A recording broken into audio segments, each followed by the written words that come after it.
There were several developments today in the ongoing redistricting battle. Missouri's Supreme Court cleared the way for a new map supported by President Trump that could net the GOP an additional seat in Congress.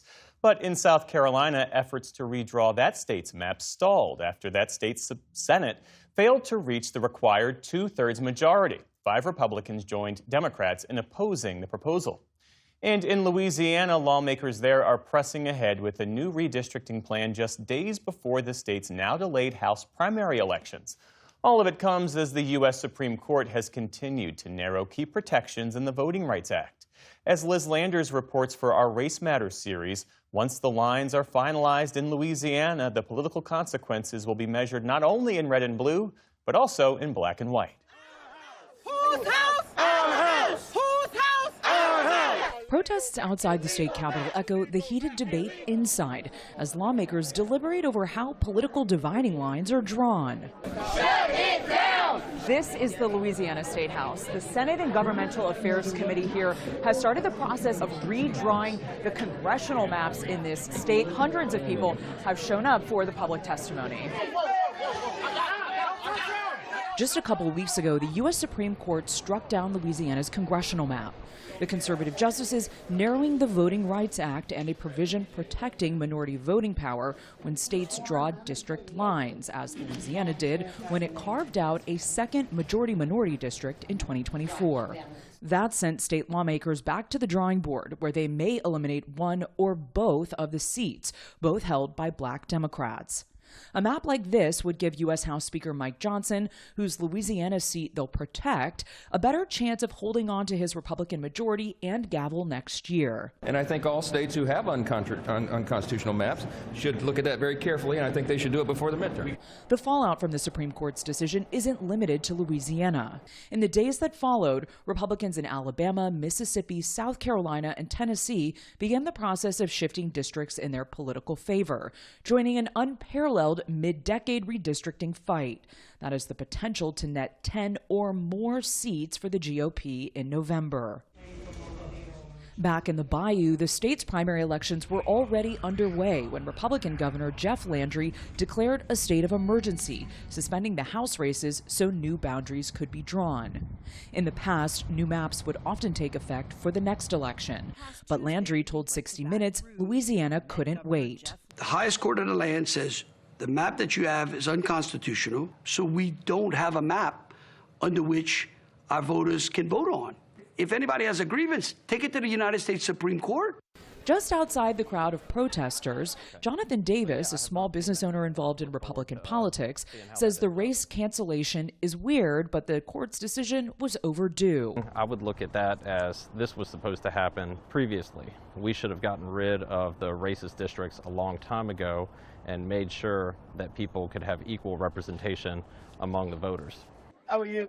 On the other side of the political aisle, Democratic Congressman Troy Carter is waiting to see if a new map will erase his base of support. Are you worried that you're going to lose your seat? No, I'm not worried about me at all. I'm worried about us as Director of Security. This is not a singular battle. This is about the people. African Americans should have the right to choose the person of their choice to represent them. But that means you can't just come in and summarily crack us up, break us up. So now we move backwards with a Supreme Court decision that will go down as one of the most racist rulings in our nation's history. For voter Leona Tate, the civil rights movement isn't just history, it's memory. She was 6 years old when she enrolled in what had been an all-white school in New Orleans. She and several other young black students became the first to desegregate a New Orleans school. I had no idea what racism was at that time, but I knew by third grade that it was the color of my skin that made a difference. I just can't believe that it's still happening 66 years later. It's cheating to me. That's how I feel. It's really cheating, and it's really illegal, It does bring back that feeling from a long time ago, and it's not a good feeling.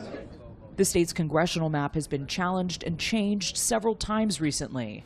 After the 2020 census, legal battles ultimately led to the creation of a new majority-minority district, District 6. Democratic Congressman Cleo Fields was elected to that seat in 2024. You've been hosting a number of town halls here in your district. What are you hearing from voters? Voters, first of all, they're confused. The election had already started, and ballots had already been cast. Over 100,000 Early vote ballots had been cast. Over 40-some thousand had already turned their ballots in. That's the number one thing I try to deal with, you know. Is the election on? Is it off? All these lawsuits, what does it mean? Fields told us he's not interested in running against Carter if State House mapmakers draw them into the same district. He places blame for the redistricting arms race squarely on President Trump and argues Republicans are twisting the Supreme Court's ruling for their political gain. It didn't say you had to suspend the elections, that's for sure. And it didn't say Representative Carter's district had any problems. And the third thing it didn't say you could not draw a second majority black district. Fields has seen this show before. In the 1990s, he was a congressman for Louisiana's 4th congressional district.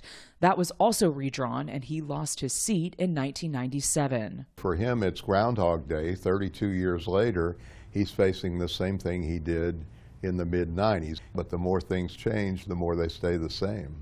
This is Jim Inkster, and welcome to Talk Louisiana. Jim Inkster has spent his career covering Louisiana politics.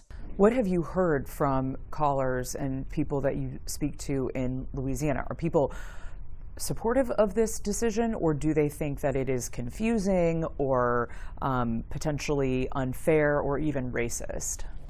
All of the above. Inkster walked us through Republican leaders' calculus as they draw new maps. He says the GOP can safely create a 5-1 map. 6-0 would be a bit riskier. The Supreme Court's ruling prevents dividing districts by race, but party is fair game. And here, blue and red can functionally produce the same map as black and white. In Louisiana, about 80% of the white people are voting Republican, and about 90% of the black people are voting Democratic. So it is nearly impossible to separate race from partisanship. Governor Landry defends the Supreme Court's decision and distinction. You cannot say that we are all created equal and that states must treat everyone equal under the law and then allow a law to sort people based upon race. He's hoping the Supreme Court's decision will mark the end of a decade's worth of near constant legal fights over political maps. Leona Tate doesn't see the fight of her lifetime ending anytime soon. You've been fighting this fight for a long time. Is that tiring? It can, but it has to be done. It has to be done. And I feel like I was chosen to do this, you know, so I can't give up. I can never give up. The new map hasn't been drawn yet. The suspended elections don't have a new date. But if history is any guide, there are likely more political and legal fights to come. For the PBS News Hour, I'm Liz Landers in Baton Rouge, Louisiana.